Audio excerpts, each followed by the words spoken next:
Hi there.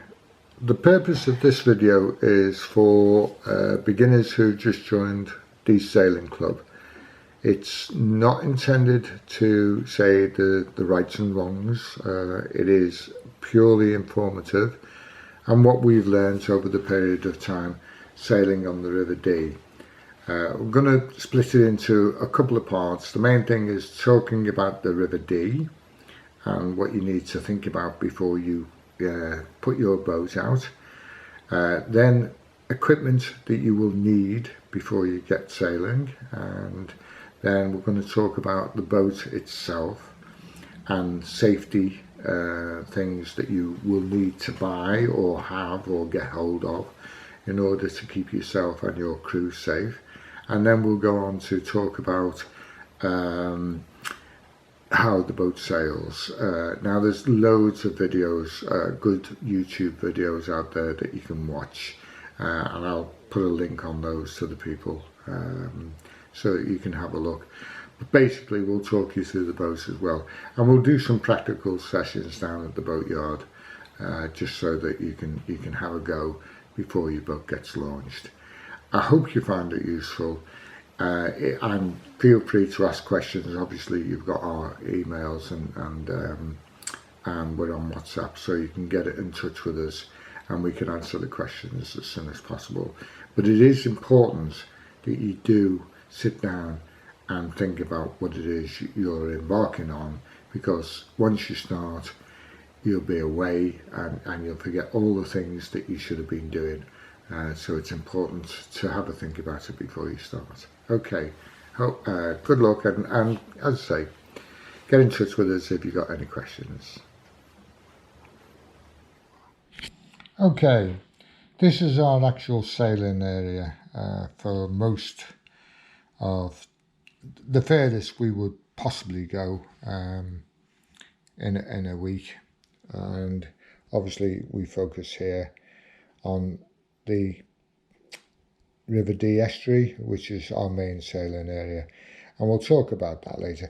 These are things you don't really need to know about, but it's just good to get an overview of where you can go once you've learned to sail, and some of the trips that we will be attempting throughout the coming years. Narrowing it down now to Liverpool Bay, you can see all of this area here is not charted, mainly because it's not a navigable part, but I'll be showing you that in more detail later. And that would be our general sailing area, would just be in this fairly safe environment. And then we drop down to a more detailed map showing the area, and there you can see Hilbury, and people think it's dead easy to just push your boat out from where we are and then just sail over to the Hilbury. Not that easy. And you see all this green area here, this is where the water dries out, so these are all sandbanks, and it's only a full tide, half tide, that you would be able to get out towards Hilbury.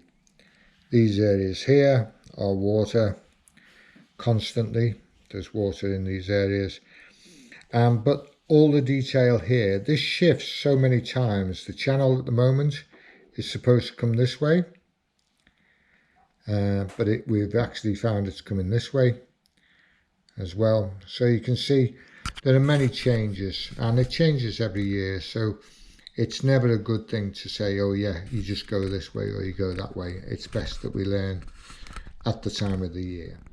Okay, now we move to my preferred method of navigation, although it is good to have charts. You don't need any of this kit yet. As a beginner, you'll be going out with us, or you'll be sailing when we're sailing. So none of this equipment is needed yet. The charts, they're not maps, by the way, they are called charts. You'll pick those up as you go along. But these are not essential things. The main thing I'm using this for is to show you the area that you will be sailing in once your boat is on the water. Here you can see all the markers, and that's all our moorings. Here is where all our boats are moored. I'll just pull you over here a bit. There's the slipway and there's the club. So you can see, you know, that's our area that we sail in.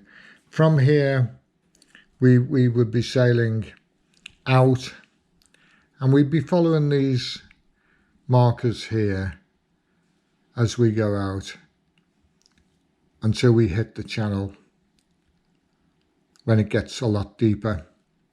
These are sandbanks currently in the way, but once you're out there, to give you some sort of idea, you are from here, you will have already travelled 2 miles just to get to there. And then if you went over here, that would be 3.74 mile over there. And you can't go in a straight line, you've got to follow these channels here to get out. But as I say, you needn't worry about that at the moment, because we'll be taking you out, or you'll be following other boats, and we'll keep in touch with you. The main thing is to note that this estuary is full of sandbanks, and that you need to be able to navigate around those. So going out on your own of a night, certainly not recommended, certainly not from a club perspective, because we would not want you getting stuck on a sandbank overnight. Okay, what's the worst that could happen? You just dry out and you have to wait for the tide coming in. But be careful, because the tide comes in this way. In fact, up here, it shows you what the tide is actually doing at this moment in time. It's coming down here. And this is quite that's also a traffic, means the main shipping comes in this way as well. But it's actually, the tide is coming in at this moment in time. So you will find that the water comes in at about up to about 3 knots of tide. Now you might not think that's much, but 1, you won't be able to swim against it, and 2, your boat will move a lot faster than you think. So when you think you are heading for here, as you're coming in, you're heading for here, you'll be down here by the time you get to about here. So you've got to be careful of this movement of the water pushing the boat all the time. As I say, if you go with us or experienced sailors and just follow us, then we'll be keeping an eye on you, and we'll make sure that you're not going to run into any danger. Sailing the boat is a lot different on the sea. You know, we always say, what we tend to do, we tend to go out on an incoming tide. So as the tide's coming in, we go out roughly about 2.5 to 3 hours before high tide, depending on where you're moored. You'll be able to set off, and we set off down this little channel and up out here into the main water. And once we're out there, you can sail all day out here. That's not a problem, but you can't here because of the sandbanks. But coming back in, we advise that we come in maybe just an hour maximum after high water, because it would take you some time to get down here. And you'll learn that as time goes by. The main area you'll be sailing in is about here. You know, that your first tries will be around this area here. Going to Hilbury, we'll be setting off on the Commodore's cruise. Hopefully that goes ahead. And we'll be setting off. And it takes a couple of hours to get to there. And then we moor off here at HE4, which is a buoy. And we moor there, and then we go onto the sandbank. And that's quite nice. We have a quite a nice day there. But they're the sorts of things that we just need to be careful of. The main thing is to let you know, excuse me, that is the area that we sail in the majority of times, and that will give us about 3 hours sailing, maybe 4 hours if you want to push your luck. But 3 hours, you get a comfortable sail around this area. And that will, as a beginner, when I started, I was more than happy just to go out there, back again, out there, back again. You know, I know there are a few adventurous people, and one of them will be Andy, who will be talking to you, who within his first year was sailing out here. He sailed over to Hilbury. He sailed out here in the dark and then back again. He got stuck a couple of times, but, you know, he'll tell you those stories. And the thing is, it is relatively safe so long as you choose good weather and you're careful about what you're doing and you're fully equipped. But I'll now go on to equipment. Here's a typical one-tide sail. So you can see, just follow that marker and you can see how we go out from the moorings.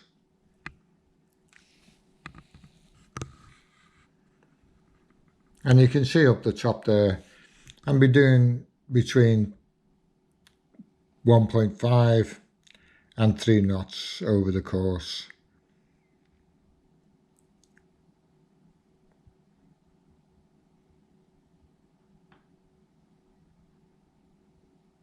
You can actually see this on YouTube. I'll get the name and I'll add the name. But this is on the YouTube channel anyway.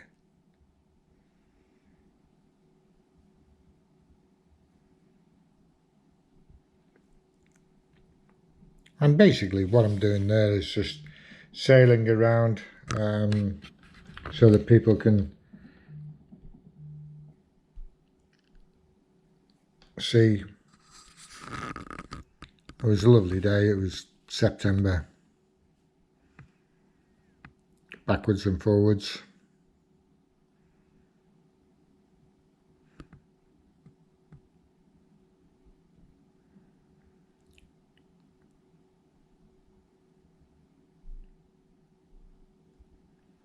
But we were able to do this during reasonable tide, and the weather was good, and the winds were fair. They weren't strong winds by any stretch of the imagination.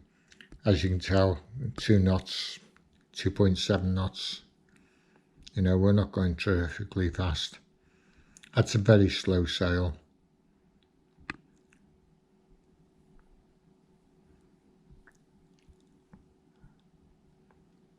And then we head back.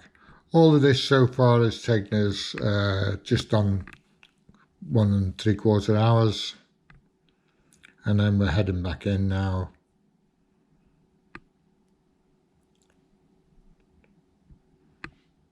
And we're just coming up to 2 hours.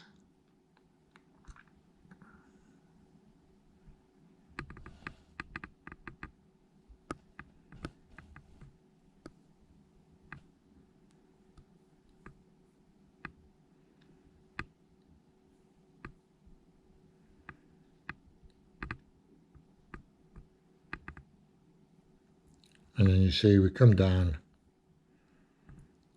back to the moorings,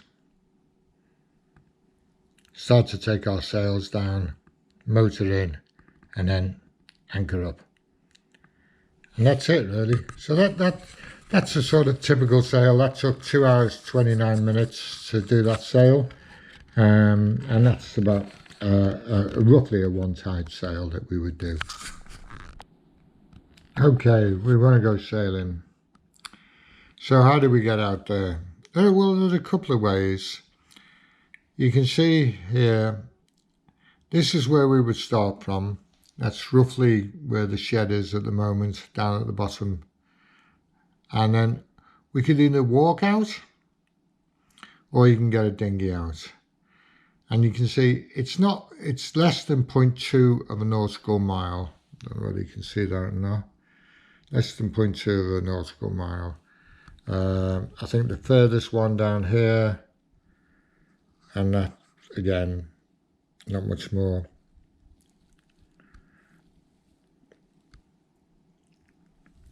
0.3 of a nautical mile. 0.3 of a nautical mile.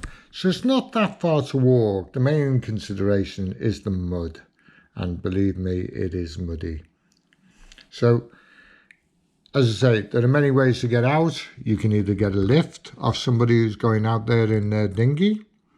You can have your own dinghy and go out under power, or you can go out via paddling. And what a lot of people do, as the tide's coming in, they walk to the end of this causeway and then they put the boat in and then they drift down with the tide, steering the dinghy to their boat, and then they can get on their boat.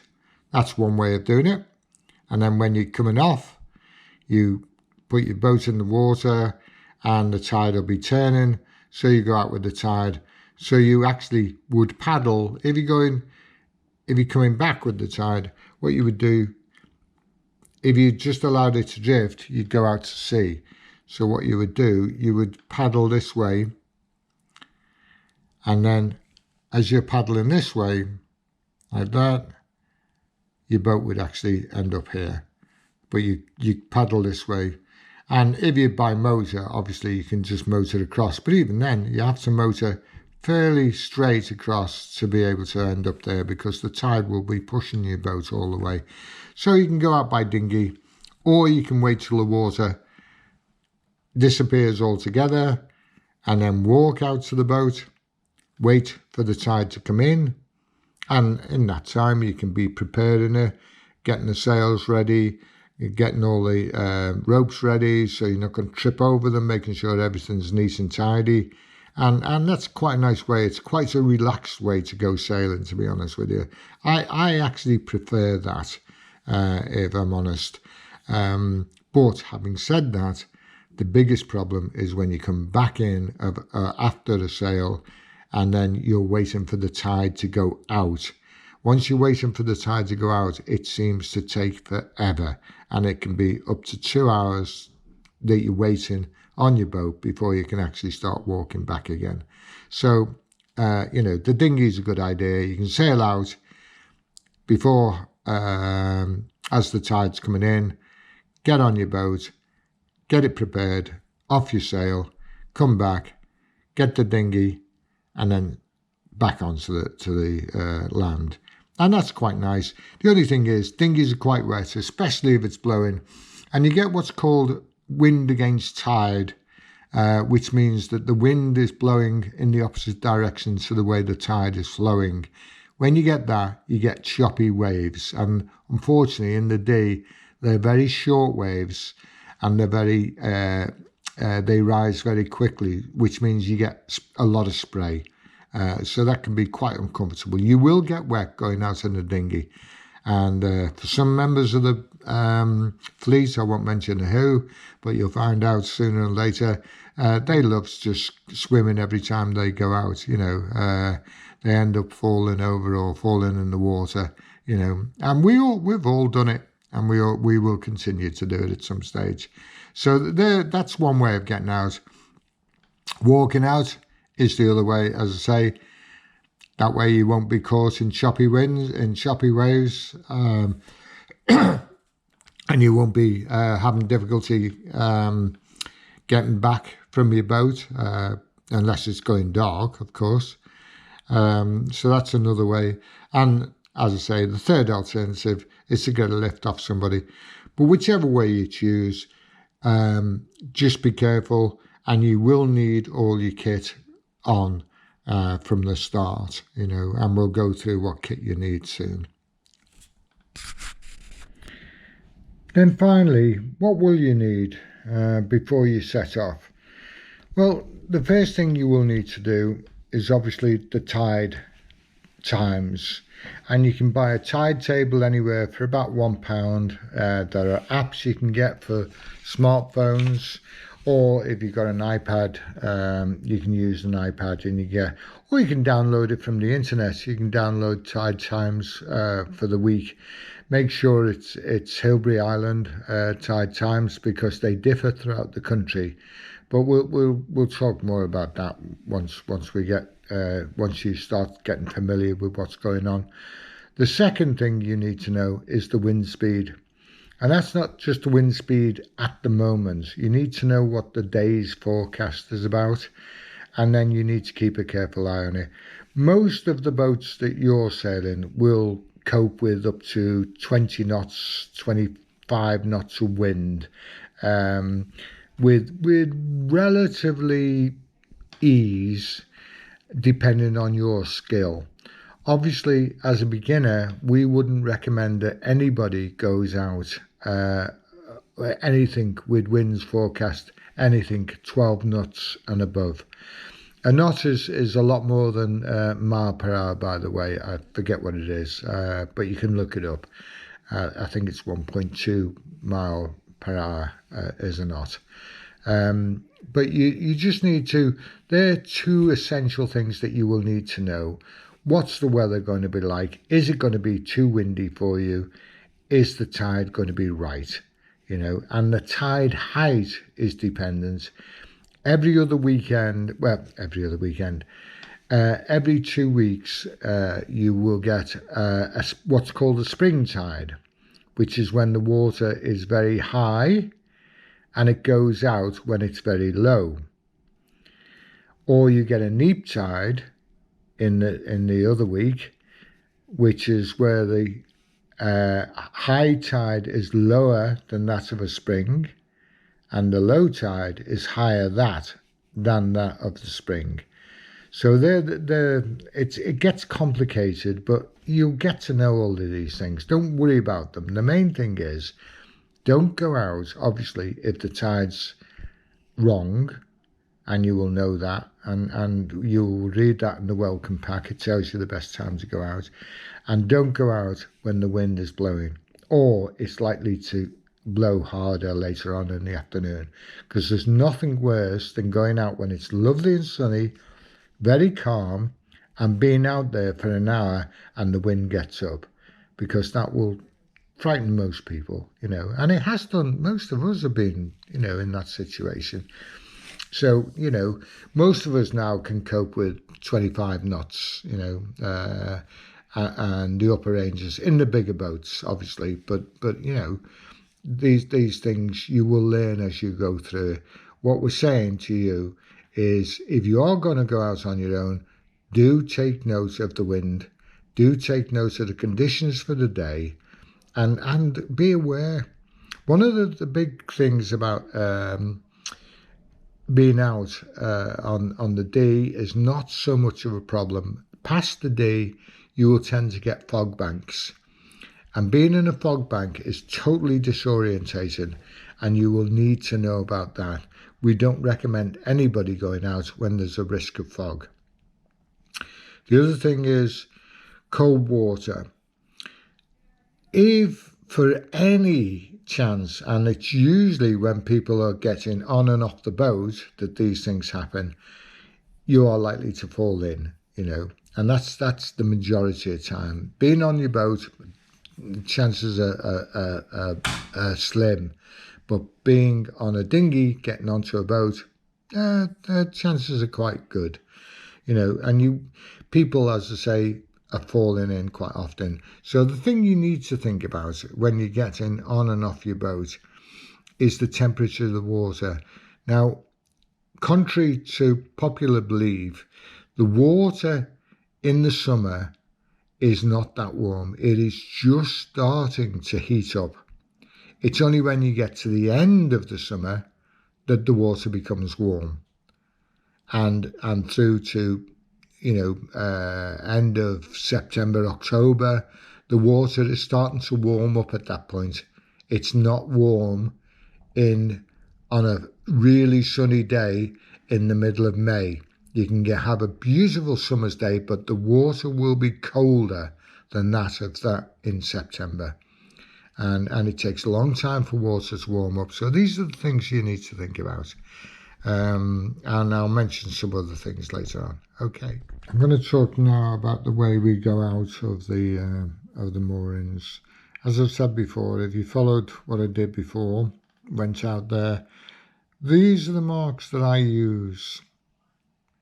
And these white areas are deep water, supposedly, but we know that this has shifted.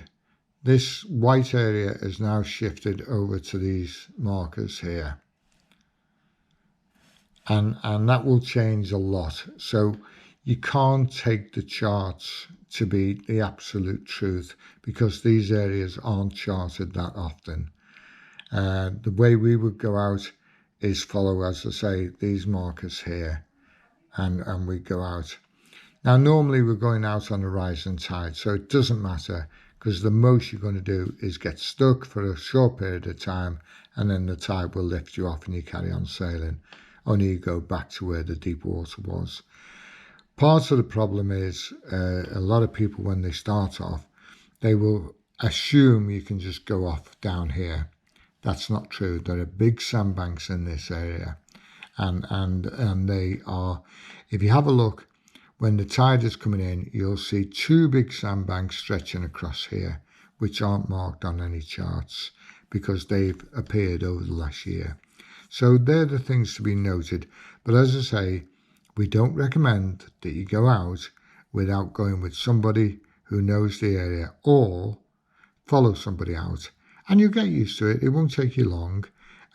Or, like here, I can map out a chart that will take you roughly in a safe area. Can't guarantee it, but chances are it will be safer than you doing it without knowing. And that's basically the way out and also the way back in. We are looking at an area that's opening up across here, and we hope that that's going to be suitable for going out a lot quicker, but we don't know until we try it this year.